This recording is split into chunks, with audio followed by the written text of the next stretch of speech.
representing Westside. They went representing their households, their families, their stories, where they came from, their struggles, but also this city. And when people saw them in Texas, when they went to the Tom Joyner Morning Show, people began to say, Roanoke? I heard about Roanoke. When they went to Dallas, people said, Roanoke? I heard of Roanoke. When they spoke so eloquently at Wiley College in front of the great debaters, people said, Roanoke, Virginia. What we began to understand is that these kids put an entire city on their back.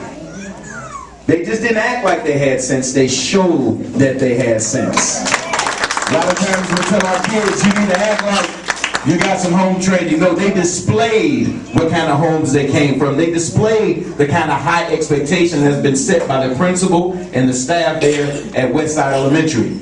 And beyond their ability to speak, beyond their ability to move audiences, beyond the opportunity for most of them to fly for the very first time a couple Sundays ago and go to Wiley College and be amongst great debaters, I'm most proud of the fact that the students you see behind me are A.B. honor roll students. The thing that impresses me most is that they're well-rounded. They sacrifice their own lunchtime and their own recess time to practice debate or to practice step. We don't do it after school. They say, Mr. May, we'll sacrifice our 15 minutes of recess that we only get in the day, and we'll eat lunch. But that 30 minutes that we would normally be in the lunchroom with our counterparts, we want to practice. We want to become better. We want to go places. We want to do some things. So our kids are not just thinking and talking about college. They're expecting to go to college and just deciding where that is for them in a few years. I think that's a beautiful thing. I think that's a real beautiful thing. And they did such an outstanding job. Most people don't know this, but they did such an outstanding job in Texas, representing the city, representing those God-given talents that they've been given, to the point that Harvard University has said, we're coming to Houston and we want your kids there. Harvard University, Roanoke City Schools. Harvard University, Roanoke City Schools. So they have an opportunity to open for a debate that Harvard is going to have with Wiley. They have an opportunity to open up the debate, and we just heard that the Houston area schools are interested in implementing debate within their elementary schools. So they're calling on the city of Roanoke saying, whatever you're doing, we want to keep it up. We want to do it down here. And the thing that really excites me is when I got to Westside, I saw somebody that looked like me. I got to Westside, and even though they thought they handed Mr. Williams a bomb, it blew up in their face. And I'm so glad that wherever I go, I see people who saw these kids on HLN News or who saw the test scores or the full accreditation say, Mr. Williams is the principal over at that school, right? Not only am I proud to say that he's an alpha, you know, there's a couple of Kappas and Q's in the building, remember, you know, we're in the church. But I'm proud to say that he represents what we all wanted. He's representing all of us when he goes into board meetings or when he talks to the staff. And quiet as it's kept, a lot of people aren't happy about what's happening at Westside. Let's just keep it real. But I'm so glad that in spite of all that, we're working under leadership who believes in the kids and that keeps everything we do centered and focused on their education and in their future. So we ought to give Mr. Williams a hand, definitely, for those things.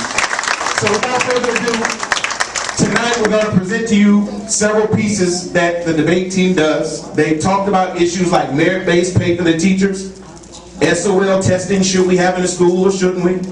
They're talking about bilingual education and why it's so necessary to have it within the public school system.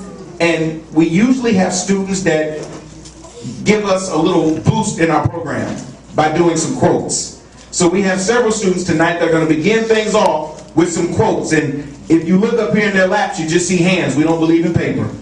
You have to memorize, you have to understand, you have to articulate, and you have to present what you put here in a special way.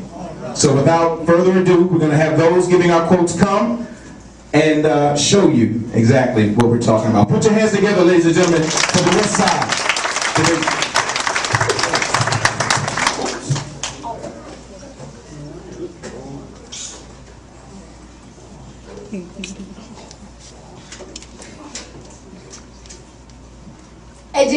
education makes the people easy to lead, but difficult to drive. Easy to govern, but impossible to enslave.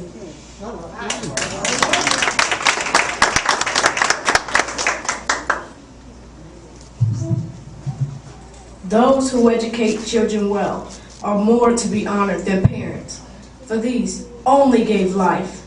Those the art of living well. Aristotle.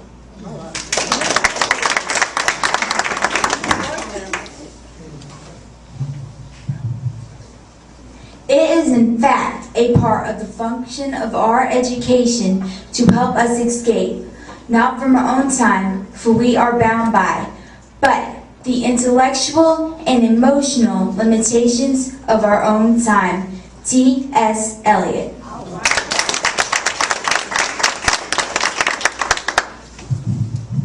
Are we teaching for confinement and containment, or are we teaching for empowerment and transformation? Enid Lee.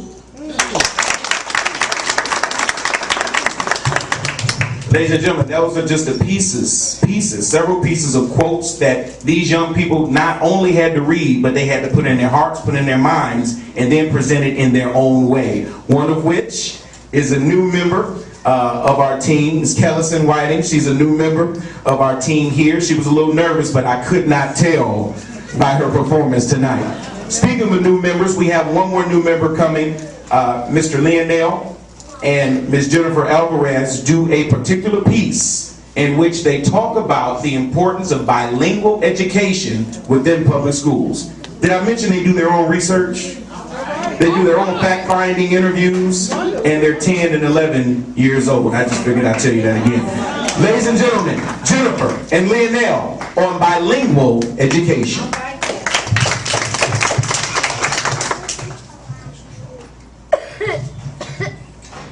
La educación bilingüe responde a las necesidades únicas de los estudiantes del idioma inglés. La educación bilingüe es una oportunidad de igualdad en la educación. Experiencia ha demostrado que bien disfrazados y bien implementados, programas escolares bilingües pueden hacer una diferencia crítica para los estudiantes del idioma inglés. Gracias. Bilingual education addresses the unique needs of English language learners. Bilingual education is an equal education opportunity. Experience has shown how well disguised and well implemented bilingual school programs can make a critical difference for ELL students. Bilingual education is the only way these children will have an equal chance to succeed. Thank you.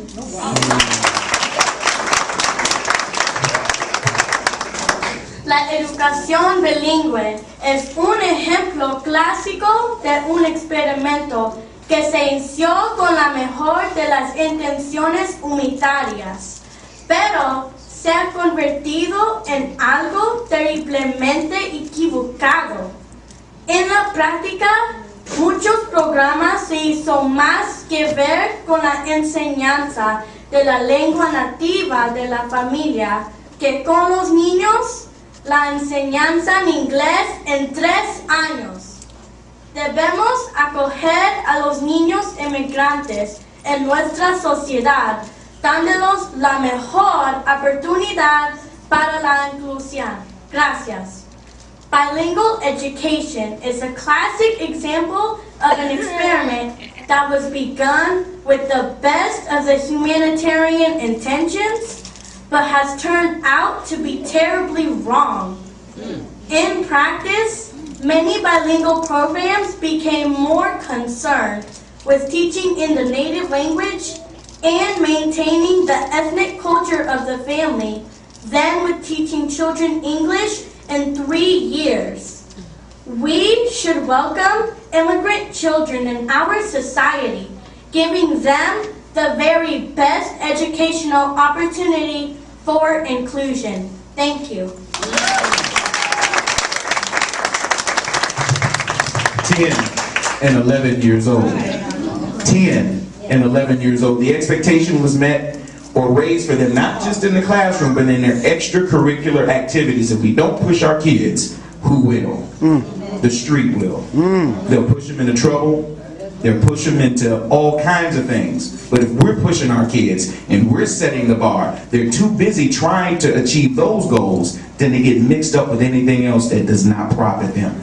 Ladies and gentlemen, speaking about profit, merit-based pay is a hot topic in our country today. Merit-based pay talks about paying teachers, aside from their salaries, based upon how well students do in the classrooms. Now, in a day and time where everybody's hurting economically, this seems like a good idea. But we have several students on the panel who don't believe that is the case.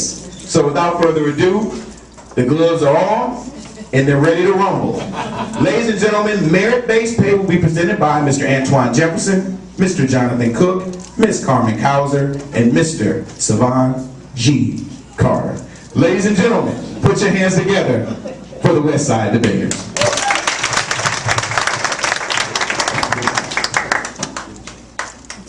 Resolve, a fair merit-based pay system should be implemented within our schools. As far back as the 1920s, public schools have been awarding pay primarily according to title and seniority rather than merit. This fact seems to be out of touch with the reality of the 21st century education and the need to fairly compensate teachers for what they do on a daily basis.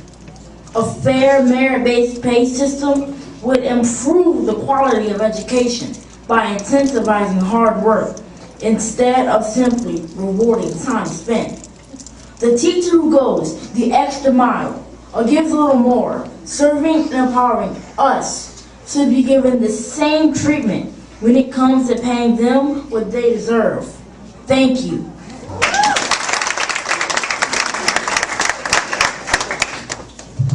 Resolve, a merit-based pay system should not be implemented within our schools.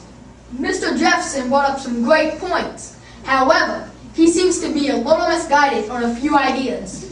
While I agree our teachers should be rewarded for their efforts, I do not believe that merit-based pay is the answer. In various studies, we found that these incentive programs do not produce long-lasting results. Furthermore, incentive programs may cause teachers to over-focus on test scores instead of truly assessing the overall basics a student has made. When a teacher becomes obsessed with financial rewards and test scores, they begin to forfeit the priceless benefits of science, art, and music, which are replaced with only the testable basics. Thank you. Resolve, a merit-based pay system should be implemented within our schools. I would ask Mr. Cook to look into the eyes of the teachers who struggle to make ends meet for their own kids and tell them that paying them more isn't the answer. Pay for performance is not a new concept. If it can work for businessmen, lawyers, waitresses, travel agents, athletes, and accountants, why can't it work for teachers? Secondly, if there's such a shortage of teachers, why not attract more with higher wages and put the pressure on schools by offering incentives like merit-based pay to reward the strong and improve the weak? In the end, not only do our teachers win, but most importantly, we win. Better pay, better educators, better education. Thank you.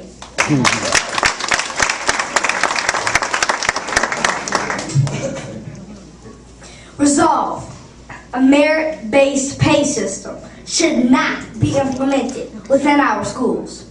Ms. Kauser, we are all moved by your very passionate argument. It is also a shame, out of all the jobs currently in existence, teaching is one of the few that does not pay like it should. However, implementing a merit-based pay system will not completely fix the problem of underpaid educators, or more importantly, underachieving students. The worst thing that we could possibly do is force the teacher to place measurements over passion. When we do this, we all lose, Ms. Kauser. The answer is to simply increase our teacher salaries across the board and then put the focus on what's really important, our education. Since student achievement varies, it will be fairly hard to emphasize on this incentive without allowing certain students to fall through the cracks. It is time to emphasize on individual growth instead of money, test scores, requirements, or personal agendas. In all honesty, we cannot pay our teachers what they are owed. Our job as students is to show them that their efforts are well worth it. Thank you.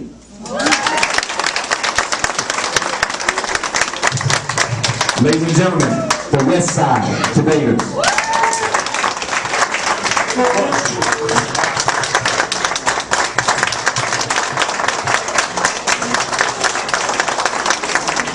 Now, while you're standing there with your hands out, put those same hands together for their parents who have come to different events, taken off of work, left work early, signed permission slips, re-signed permission slips, re-signed permission slips, and have most of all put up with me for the entire year. So give them a hand, they really deserve it. These kids came from somewhere. They came from somewhere, and we really appreciate it. As we close and we turn it back over, it has been a tremendous year at Westside. As you see, their apparel has changed over last year. Last year they had purple shirts with white lettering. This year it's a little different.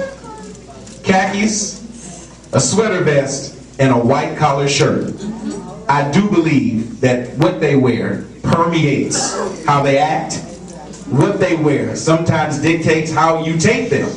And when we take our kids all over the place, all over the city, all over the nation now, people stand up and take notice even before they speak because they see them well-dressed and they also see them well-behaved with manners and respect. And I think that's home training because we couldn't teach that. We couldn't teach that. But the thing that I'm most maybe saddened about is that we're moving on. These kids are graduating 5th graders. But the thing that makes me really excited is that we have a crop of 4th grade debaters coming up behind them. It cannot stop. We have 4th grade steppers coming up. We even have some pre-K steppers in the building who say, Mr. May, I want to step. Mr. May, I want to debate. And I said, well, why do you want to do all that? Because my grades are good, I'm behaving in class, and I'm doing the right thing. They could have said because it's cool, because you got music and you got uniforms, but they said because I have my grades up, I'm behaving myself, and I'm doing the right things. And if we can have a school full of 700 kids with that kind of mindset, not in the county, sorry, not on the charter level, I'm sorry, not even in the private sector, I apologize, but public schools where educators educate every single student that comes through those doors. So don't move them out of district, just move them forward into their destinies. Ladies and gentlemen, Miss Anita Price.